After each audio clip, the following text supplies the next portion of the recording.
guys, welcome back to Barzone. Myself Vidisha Bhattacharya, and today we will discuss about a very important topic of human reproduction, that is the spermatogenesis. The genesis means the mode of formation and the spermato means the mature sperm. So the process by which the mature sperm form is called the spermatogenesis. So before going to the main topic, you have to know the structure where spermatogenesis happens, right? So this is generally the testis of the male reproductive system where spermatogenesis happens. Do you know an interesting fact about the male reproductive system and about the testis is that these testis is not present inside the abdominal cavity but is placed outside the abdominal cavity within a skinny pouch that is marked here and in a red color. This skinny pouch is called the scrotum where our testis is placed. Now from here a question may strike on your head that why this type of adaptation happens, right? So generally what happens, the spermatogenesis requires a temperature that is 2 to 2.5 degree less than our internal body temperature. So for this reason, for governing the spermatogenesis flawlessly, we adapt this type of structures. In the child, where this type of descending of the testis not happens within the scrotum, there these cells become sterile. That means they couldn't produce sperms properly. This disease is called cryptorchidism.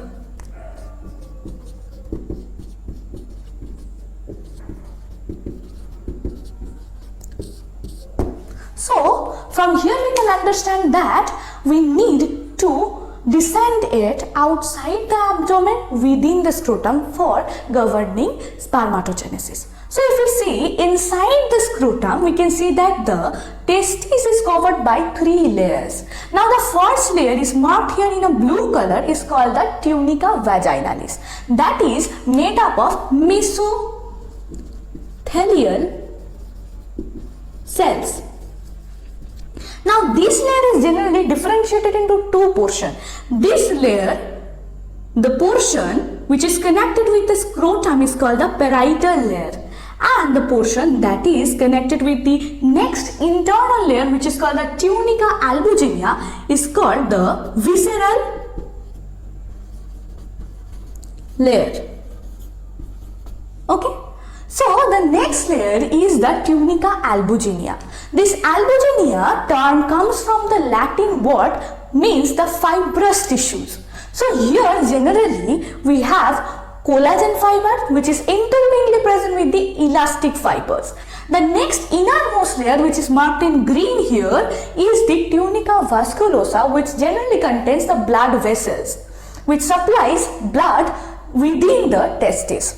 Now generally what happens, the tunica albuginea protrude inside the testis and differentiate testis into different compartments. Now each compartment here, this is called the lobes. Okay, inside the lobe, the black colored portion marks the tubules of the testis. These black colored tubules are called the seminiferous tubules where spermatogenesis happens. So how it looks from inside? To know that, we have to cut the testis transversely. So after cutting the testis transversely, how it looks? Generally it looks like this. Now the round shaped portion which is placed inside is called the seminiferous tubules. Now in between 2 seminiferous tubules, the space is called the interstitial space.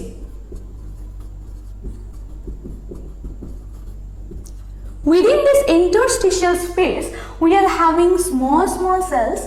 These cells are called Leydig cell, which generally helps in the secretion of the testosterone that plays important role in the spermatogenesis. So if you look inside the seminiferous tubule, we can see that generally from outside it is protected by a covering. This covering is called the basement membrane. This is called the basement membrane. Inside the basement membrane, we can see that some large cells are projecting towards the center portion of the seminiferous tubule. These cells are called the Sertoli cell. Generally, the immature sperm cells and the mother cells remain attached with these large cells for gathering the nutrients until they become a mature sperm. So here the blue colored dots are generally representing the primordial germ cells, that are the mother cells from where sperm cells will produce later, which is placed towards the basement membrane, and the cells which is placed near the centers are progressively maturing cells. That means they are approaching the maturations. Okay, so this is the basic structure. Now, if we look closely inside the seminiferous tubule, we can see that generally this is the basement membrane, okay, and from which these two Sertoli cells are projecting inside. These are the Sertoli cells. These two are the Sertoli cells. Okay. With the Sertoli cell, we can see some cells are attaching by some cytoplasmic connections, right? These are called the cytoplasmic connections.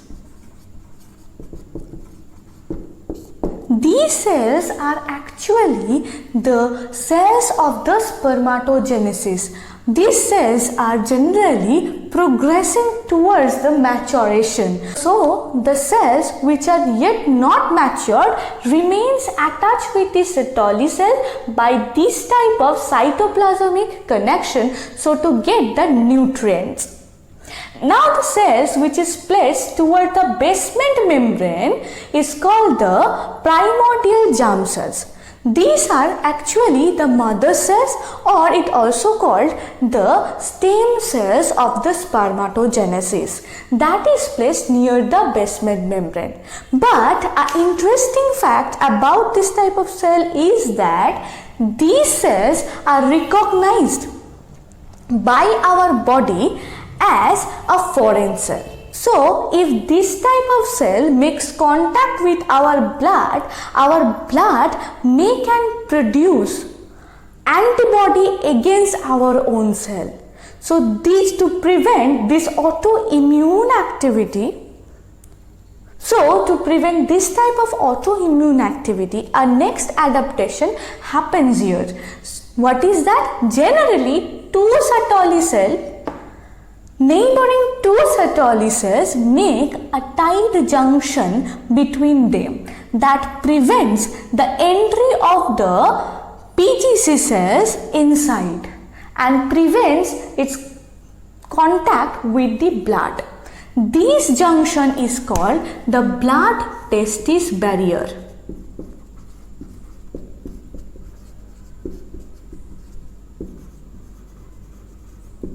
These blood-testis barrier have two roles. One, it prevents autoimmune activity. Number two, it helps in maintaining stem cell pool so that more and more stem cell can be preserved for future spermatogenesis process. So now we will discuss about the main part of the spermatogenesis. Actually, the spermatogenesis is divided into two processes. One is called the spermatocytogenesis, where from the PGC cell or the primordial germ cell, the spermatid will form. And another phase is called spermiogenesis.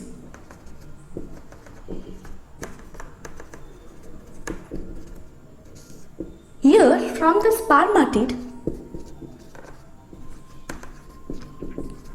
mature sperm will form.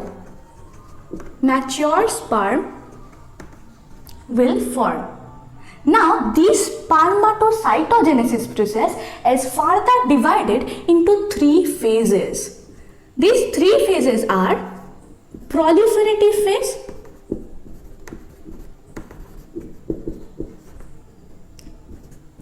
number 2 is growth phase, and number 3 is maturation phase. So, by these 3 processes, our PGC cell is converted to the spermatids. Okay, so let's start. So, the first event of the spermatogenesis is the spermatocytogenesis. In this event, the first phase is called the proliferative phase. The starting cell of this phase is called the PGC cells or the primordial germ cells. These germ cells are generally incorporated into the sex cord much before our seminiferous tubule forms during the intrauterine life. This time they are called the gonocytes. Generally, they start to proliferate during this time, but their proliferation level amplifies when a male approaches the puberty. As because what you can see here that before the puberty the level remains low, but during the puberty the hormone, the gonadotrophin releasing hormone from the hypothalamus releases in optimum concentration that works on the anterior pituitary to release the luteinizing hormone and the follicle stimulating hormone in an optimum concentration, of which this follicle stimulating hormone works on the Sertoli cell and influence this amplification process of the proliferative phase. So, this event amplifies. Now, in this phase, the PGC cell produces generally 2 types of spermatogonial cell.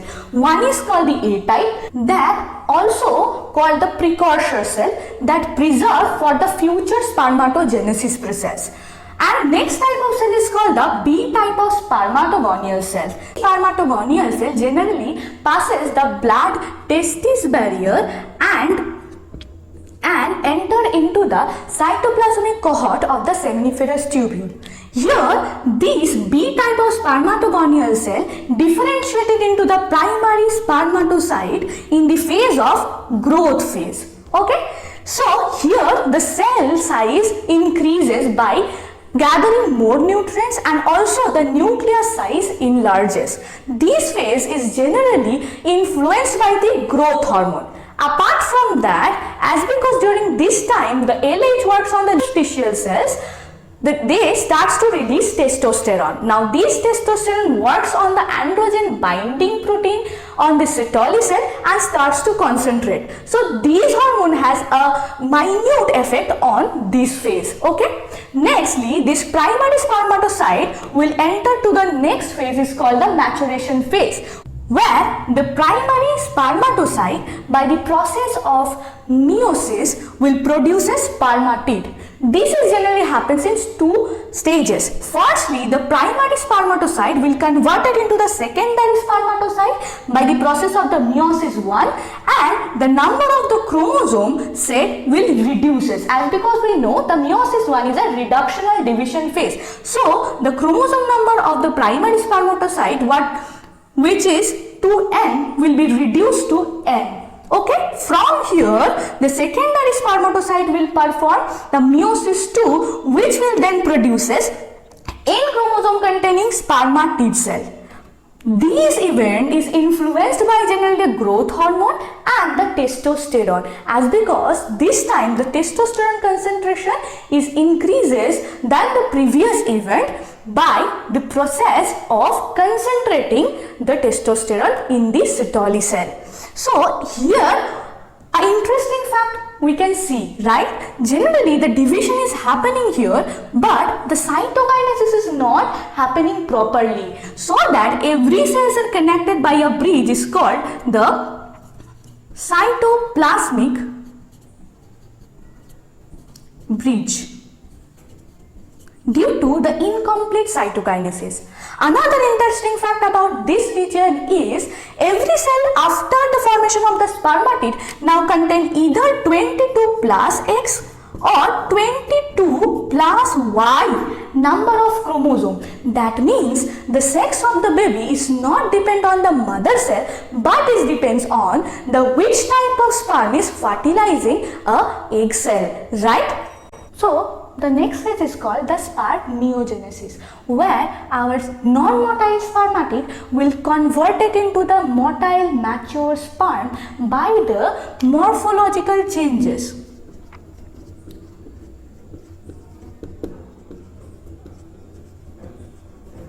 Generally, what happens in this phase?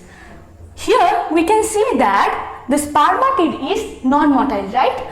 So in this phase, generally the Golgi bodies, here we can find different type of Golgi bodies and the granules, right? So the Golgi bodies firstly converted into a cap-like structure which called the acrosome, that contains different hydrolytic enzymes which is responsible for the penetration of the sperm within the egg when they approaches fertilization. The next part is called the nucleus. Now due to the presence of the acrosome on the head of the nucleus become compressed and become ovoid here. And the important fact is that this nucleus is rotated. So the centriole, which is generally placed towards the head region, comes to the end region of the nucleus. Now this portion which constitute the centriole is called the neck region. Now here we have two type of centriole. One is called the distal, another is the proximal centriole that conjointly form the centrosome. Now from the centriole, 11 microtubules forms that conjointly produces the axial filament or the axoneme that goes to the rest of the part. The portion that is adjoining to the neck portion, here the axoneme is generally encapsulated by mitochondrial sheath. This region is called the body of the sperm. Okay. Now the remaining portion is called the tail part. Now the tail, which is covered with the fibrous sheath, is called the principal piece. And the rest of the part which is not protected by any sheath is called the flagellum or the end piece. So by this way we are getting the motile sperm. Now in this process two hormone works. What we can see here that generally the testosterone starts working on the Sertoli cell and concentrated by binding with the androgen binding protein. In this time, the Sertoli cell also releases another type of enzyme is called the aromatase that converted some testosterone into the estradiol. This is a type of estrogen. So these two hormones, the testosterone and estradiol, plays a important role in this spermiogenesis process. And when this mature sperm forms, this mature sperm generally separates from the Sertoli cell. This process is called the spermiation, which is also held by the testosterone hormone. So the full process of the spermatogenesis requires 72 days, and in each cycle we are producing 524 sperms on an average. But interestingly, an adult male produces on an average 120 billion of sperm every day. Now one question may strike on your head that how it happens? Generally, we are talking about a segment of the seminiferous tubule. Actually, each seminiferous tubule is 400 meter long and 300 seminiferous tubule is present within a testis. There, the spermatogenesis process is hardly synchronized. So, in different time, different seminiferous tubule, the portion goes through the spermatogenesis. So, every day 120 billion of the sperm can produce, and it can be a natural thing, right? So, if you like our video, please share and subscribe our channel and hit the bell icon. Tada!